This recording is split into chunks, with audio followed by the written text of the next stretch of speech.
I know y'all like, damn, dude, where have you been?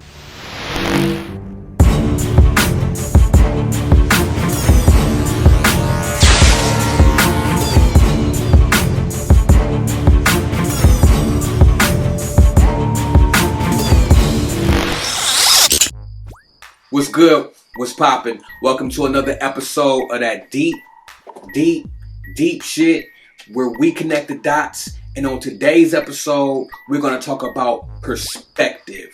We're going to dive deep and take apart that word and really break it down to the very last compound and the very last syllable and all that other shit in between. Now, with that being said, why is perspective important? Why is understanding this important? Well, because in this community of consciousness, debating, intellectual types of talks and videos that we find on YouTube, we hear this word perspective come up a lot. I mean, a lot, right? And one of the reasons being is because when one introduces the word perspective, it automatically gives them a trap door, a safeguard. It's like you can't argue someone's perspective. So you're always right when you gear ideas towards your perspective and vice versa. So you can say, well, based off of my perspective, I find this. And then someone can say, well, that's just your perspective and you're due to your own perspective. And that's fair. But see, it's a trap door. But what does this tell us? This tells us that everyone has their own perspective and everyone is right, because you can't say someone's perspective is wrong. So in essence, if everybody is right, that means that everything is possible. So when you look at things on this dimensional plane, in this third dimension, and you have all these individual perspectives of one reality, that means that anything is possible based off of any one of these perspectives at any given time. So it's like the picture that you would see when you see the 6 and the 9. And I'm not talking about Tekashi. Nah. I'm talking about, is the 6 an upside down 9 or is the 9 an upside down 6? Based off of one's perspective, who's to argue that? One person could be right, the other person could be wrong, but there is no wrong. And when you're making ideas or when you're making claims, especially in a forum like YouTube that's broadcasting to the masses, and you're just like stuck on your own perspective, your perspective only, when you're stuck on your perspective only and not taking in consideration that there's other perspectives, you're doing the community and anyone watching your work a disservice. You can't just think that the way that you see things is the only way that it is, because everyone has their own perspective. I'll use this as an example. This may be a bad example, but I'm going to run with it anyways, right? Okay, so and I'll tell you why I'm going to run with this later. It'll make sense. So you have the flat earth perspective. Flat earth. That's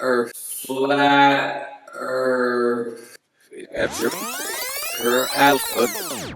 No. Before I get into that, I'll give you an example. There was this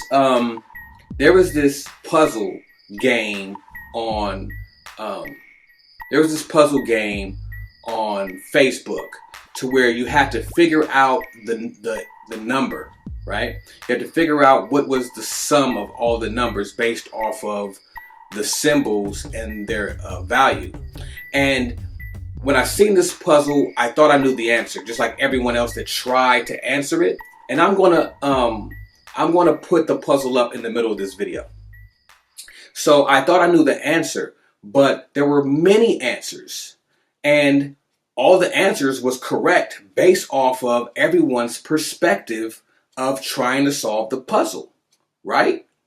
And no one was wrong and no one was right at the same time, because it's all about based off your perspective. Matter of fact, let's go ahead and shoot to a picture or to an example of the puzzle right now. Now, take a look at this puzzle, right? Now, I'm pretty sure you can figure this out, but take your time because this puzzle is a little bit more difficult than what it seems. So just go ahead, come back to this puzzle at the end of this video, try to solve it, and put your answers in the comments below. And we could talk about it and discuss what you feel the answer is to this puzzle. And I think it'll be very fun and very good and entertaining for the family. All right. So yeah, come back to this later at the end of the video. You know what I'm saying? Because we got things to discuss. Okay, cool. Now that we back. All right. So one reason why, perspective and understanding perspective is important is because let's take, for example, a very popular topic right now in the intellectual, conscious, metaphysical community is the earth round or is the earth flat? All right. Based off of one's perspective, one could have a very valid argument that the earth is flat. And based off of someone else's perspective, you can say that it's round. I feel that it's neither because it's impossible to have anything naturally flat or naturally round. But that's just my perspective, right? Okay. So look, the reason why I bring this up is because there is a very ancient saying that, or ancient ideal that this experience here that we are experiencing is an illusion, that it is not real. I don't think you understand. This is an illusion. They don't give a fuck how many conspiracies you talk about. They don't care if you riot in the street. They don't care if you riot on Instagram. They don't give a fuck. They're here to program your subconscious mind. And from there, the subconscious mind simply produces what it thinks is real. So what do you think is real, my brother? What do you think is real? All of the ancient texts talk about this. They say the world is an illusion. And you think there's no such thing as time and space. That's called quantum physics. For all you intellectuals up in here, the white boy don't even deal with the stuff he teach Negroes in college no more. They're going into quantum physics, chaos physics. You see what I'm saying? The making of a new science. Here's the book, The Holographic Universe, by Michael Talbot. Michael Talbot. Now this is a physics book. This ain't no hocus pocus focus. This is the white boy's technology is finally broke down and say the people in the occult was right. Michael Talbot, The Holographic Universe. Everything that you go through and everything that you think, everything that you are is a hologram. It don't exist. Your life don't exist. Now you say, oh, that nigga done gone crazy now. In fact, movies touched on this subject, like The Matrix. I know Kung Fu. Even scientists have even come to the conclusion that this existence that we may be living in could possibly be a simulation, something that is not real, something that is just based off of inputs and numbers and mathematics and calculations. Partly it's taken to these very strange images that are behind your head right now. These are pictures of equations. I've been, for the last 15 years, trying to answer the kinds of questions that my colleagues here have been raising. And what I've come to understand is that there are these incredible pictures that contain all the information of a set of equations that are related to string theory. And it's even more bizarre than that, because when you then try to understand these pictures, you find out that buried in them are computer codes just like the type that you find in a browser when you go surf the web. And so I'm left with the puzzle of trying to figure out whether I live in the Matrix or not. Wait, you're blowing my mind at this moment. So you're saying, are you saying your attempt to understand the fundamental operations of nature leads you to a set of equations that are indistinguishable from the equations that drive search engines and browsers on our computers? Very, very possible. And like I said, the ancients have spoken about this in many different cultures. The Vedics, the natives, the Native Americans, quote unquote, have spoke. The Mayans all have spoke about this. Now, this illusion is called Maya. All right. And like I said, this is nothing new. So if this is an illusion, right? And like how many people have said that this is an illusion, if this is an illusion, then how can the illusion be perceived as flat? Or how can the illusion be perceived as round if this is an illusion? You said it was an illusion, so is it round, is it flat, or does it not exist? See, this is where perspective becomes dangerous, okay? This is where perspectives and broadcasting perspectives without knowing or without understanding that your perspective is just yours and it can be different possibilities. This is where it becomes dangerous. Is because when you have a collective of perspectives, you can shape the illusion.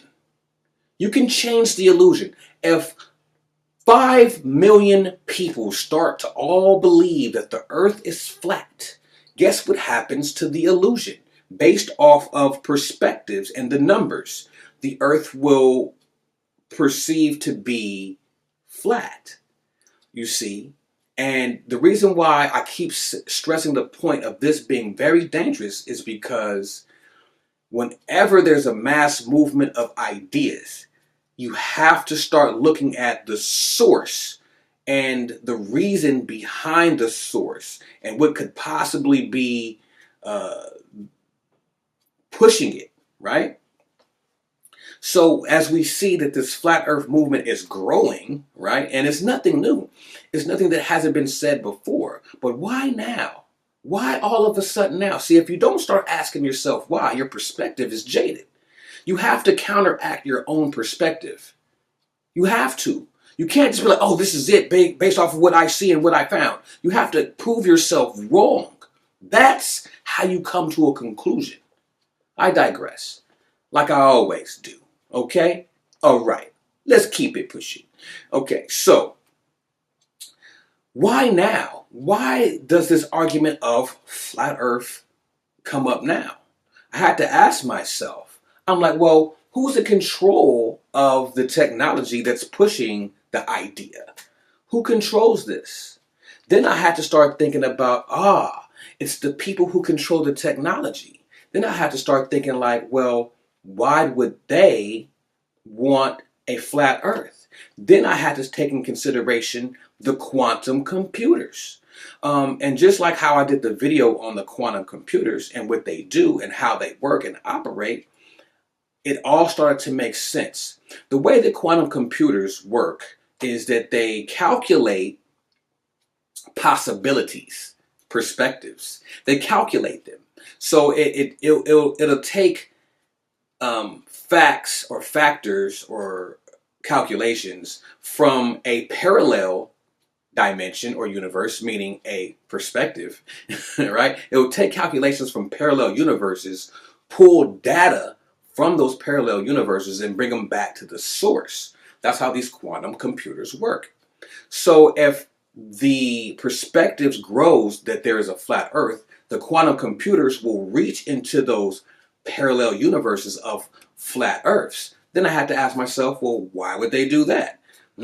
Because if there's a flat earth, which is a very Christian, Judeo-Christian mindset and mind frame, because you have to take in consideration what a flat earth actually means and who put it there and what does that mean. It means that there's a God of some sort that is manipulating you and you're in a little toy bubble and you're sitting on a table, okay? So this quantum computer is trying to see what this God is and to pull data from it. But it's being created. This is the dangers of perspective if not properly observed or if not properly used in the way that it should be. And the way that it should be is you have to understand that there's multiple, almost infinite